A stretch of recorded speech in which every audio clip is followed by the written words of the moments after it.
The moment your inner light becomes comforting, it has already begun to lie to you. What most humans call illumination is often only a refined form of escape, a glow carefully shaped to protect the lower mind from rupture. The soul does not seek comfort, it seeks dissolution. Yet the seeker, trembling before the unknown, polishes a gentle radiance and names it truth. This channel does not exist to comfort, motivate, or reassure you. It exists to confront spiritual illusions most people are too afraid to question. If you are looking for easy truths, this is not for you. But if you sense that something in your inner search feels wrong, even when it appears enlightened, then this space was made for you. Subscribe, because the videos here will not strengthen what you already believe. They will challenge the foundations of your spiritual identity. Here, light is not used to protect the ego, it is used to expose it. Thus begins the most dangerous illusion, believing oneself awake while still asleep inside subtler dreams. There exists a hidden contradiction in all spiritual striving. The more the personality feels enlightened, the less the monad is heard. Ancient teachings warned of this reversal, but few listened. The astral light mirrors desire with terrifying accuracy. It reflects back whatever the seeker secretly wishes to become. When devotion replaces inquiry, when serenity replaces fire, the inner light ceases to burn and begins to soothe, and what soothes rarely transforms.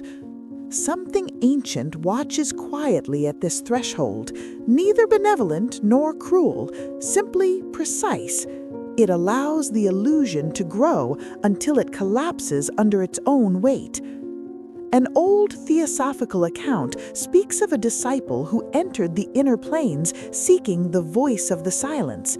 He fasted, meditated, purified his thoughts, and soon a soft radiance surrounded his awareness. The astral currents responded kindly. Visions came, certainty followed. Yet each night, unseen, a shadow remained unmoved. When the disciple finally asked why the voice would not speak, the silence answered not with sound, but with absence. The light he followed was his own reflection, endlessly returning to him, never piercing beyond the subtle shell of the lower self. He mistook resonance for revelation. This is where the human pain hides. You feel it as a quiet hollowness beneath your calm.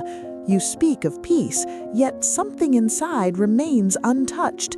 You sense clarity, yet your life does not move. You collect insights like talismans, but they do not wound you. The human soul grows tired of spiritual language that asks nothing in return. You feel fragmented, split between what you proclaim and what you live. The seeker smiles while something deeper grieves. There is exhaustion in pretending that understanding has replaced transformation. The human being does not suffer because truth is cruel. The human being suffers because illusion is gentle. The lower mind prefers coherence over reality. It builds a narrative where growth feels smooth, linear, safe. But the true path disorients. It dismantles identity without apology. When the inner light flatters you, when it confirms your self-image, it is no longer light. It is Maya wearing the mask of wisdom. The soul senses this betrayal long before the intellect admits it, hence the quiet despair that no affirmation dissolves. Theosophy teaches that two selves walk within the same body. One seeks continuity, the other seeks release. Karma operates not only through action, but through attachment to perception. The astral light amplifies this attachment, creating luminous prisons that feel expansive yet never open. The monad withdraws when it is imitated. It cannot be summoned by imitation of its effects. The greatest deception is not darkness, it is borrowed light. When illumination arrives without inner death, something essential has been bypassed, and what is bypassed does not disappear. It waits. Light that never contradicts you is not guidance, but obedience demanded by the lower self. The ancient warning returns here with force. Whenever insight becomes identity, truth hardens into armor. The seeker mistakes coherence for depth, agreement for awakening. What feels stable is often merely unchallenged. The subtle planes reward consistency, not courage. Thus, the inner glow grows smoother while the core remains untouched. There is a paradox hidden within devotion. The more intensely the seeker clings to meaning, the more meaning dissolves into image. The astral light is not evil, it is obedient. It reflects intention without discernment. Bring hunger, and it offers visions. Bring fear, and it offers reassurance. Bring vanity, and it offers halos. This is why ancient schools demanded rupture before revelation. Without fracture, the mirror never breaks. A fragment from the Voice of the Silence speaks of a pilgrim who followed a lamp across the desert of thought. The lamp illuminated each step, preventing collapse, yet the pilgrim never reached dawn. Only when the flame was extinguished by the wind did the horizon appear. Darkness did not destroy him, it stripped him of direction long enough for sight to awaken. The story remains unsettling because it denies comfort as a sign of progress. You recognize this unease. You feel moments where your certainty trembles, where familiar interpretations lose warmth. You rush to restore light, to reframe, to interpret. The human heart fears emptiness more than error, yet emptiness is the gate. The seeker avoids it by filling silence with explanation. Words become cushions, concepts become shelters. You survive, but you do not cross. The human soul fractures when it realizes that sincerity is insufficient. Effort alone does not purify perception.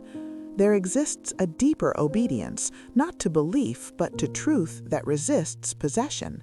This obedience feels like betrayal of the self you have cultivated. The lower mind calls it regression, the higher mind calls it honesty. Most retreat at this threshold, choosing radiance over risk. Theosophical doctrine names this trial without ornament. The two selves cannot be reconciled by agreement. The personal self seeks continuity within the subtle planes.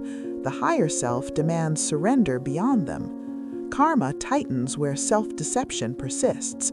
It loosens only when perception is wounded. The monad does not descend into a mind that congratulates itself. It descends into a mind that has been undone. Thus, the inner light becomes dangerous when it no longer burns, when it confirms rather than consumes, when it offers meaning without cost. This is the silent corruption the ancient teachers feared, and once it takes hold, it rarely announces itself. Between knowing and becoming, the abyss waits patiently. The pilgrim decorates the edge with symbols, rituals, disciplined habits, curated silence. Yet the abyss is unimpressed. It asks for the one thing refinement cannot supply: surrender of authorship.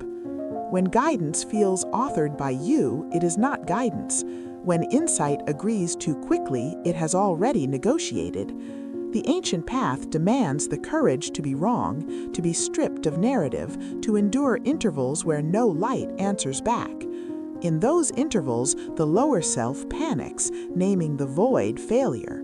The higher self listens, unmoving. Time slows, desire weakens, the astral sheen fades. What remains is not bliss, but accuracy. From that accuracy, pain becomes instruction. From instruction, humility emerges. And humility, unlike comfort, can survive contact with truth. It endures silence, accepts loss, relinquishes applause, and walks forward without promise, guided only by what remains after every pleasing reflection has finally shattered, leaving the seeker exposed, unadorned, precise, awake, and unbearably honest before the hidden threshold. When the false light finally weakens, it does not collapse dramatically. It thins, it flickers, it loses authority. And this is when the seeker becomes most vulnerable, because nothing replaces it immediately. The human mind hates vacancy. It reaches instinctively for meaning, reassurance, interpretation. But the path does not reward instinct here. It waits to see whether the seeker will endure clarity without illumination. The ancient disciplines never promised light as a constant companion. They warned that truth often arrives stripped of radiance. The monad does not announce itself with sensation. It enters through alignment, not experience. When the inner glow fades, when inspiration no longer arrives on command, the lower self panics and calls it loss. Yet this loss is the signal. Something false has loosened its grip. A symbolic teaching speaks of an initiate who stood before the inner gate holding a torch carved with sacred signs. The guardians did not bar him. They did not test him. They only waited. Hours passed. The flame consumed itself. When the torch went dark, the initiate trembled, certain he had failed. Only then did the gate open silently, revealing that the light had never been required. It was the willingness to walk without it that marked readiness. This moment wounds the seeker deeply. You feel exposed. Your insights no longer protect you. Your language sounds hollow. Practices that once felt alive now feel mechanical. You begin to doubt not only your progress, but your sincerity. The human soul experiences this as disintegration. Identity fragments, motivation weakens. There is grief in realizing that what once sustained you was insufficient. The seeker feels abandoned, unaware that abandonment is the final preparation. The human pain sharpens here. You stand between selves. The old identity cannot be restored without lying. The new one has not yet formed. Silence presses inward. You cannot explain what you are becoming because becoming has paused. This is the desert the ancient texts rarely softened. Not darkness, but exposure. Not confusion, but unbearable clarity. The realization that no concept will carry you further. Theosophy names this crossing without sentiment. The astral light withdraws its reflections. Karma presents no distractions. The subtle planes grow quiet. This is not punishment, it is accuracy. The monad does not compete with illusion. It waits until illusion exhausts itself.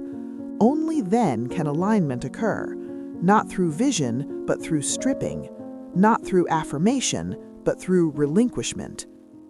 When inner light becomes self-deception, it is because the lower mind demanded to remain intact.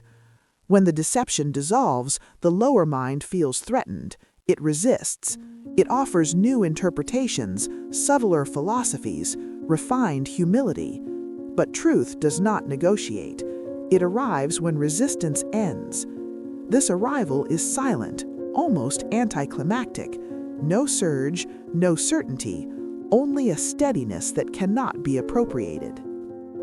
At this threshold, the seeker learns the most difficult lesson. Truth is not something one possesses, it is something one ceases to obstruct. The higher self does not speak in sentences, it realigns perception. Life changes not because meaning was added, but because distortion was removed. What remains feels stark, unsentimental, precise. The soul recognizes it immediately, without excitement. Those who cross this point rarely speak of it. There is nothing to display, no glow to demonstrate, no language adequate to describe absence of illusion. They move differently. They no longer chase insight. They no longer fear emptiness. The inner light has been replaced by something less visible and more demanding. Responsibility to reality as it is, without decoration. And this is the final inversion. What once felt like illumination is revealed as protection. What once felt like loss becomes orientation. When the light disappears and does not return, the path finally begins. Not upward, not inward, but unmistakably real, unshielded, uncompromising, and impossible to mistake for comfort ever again.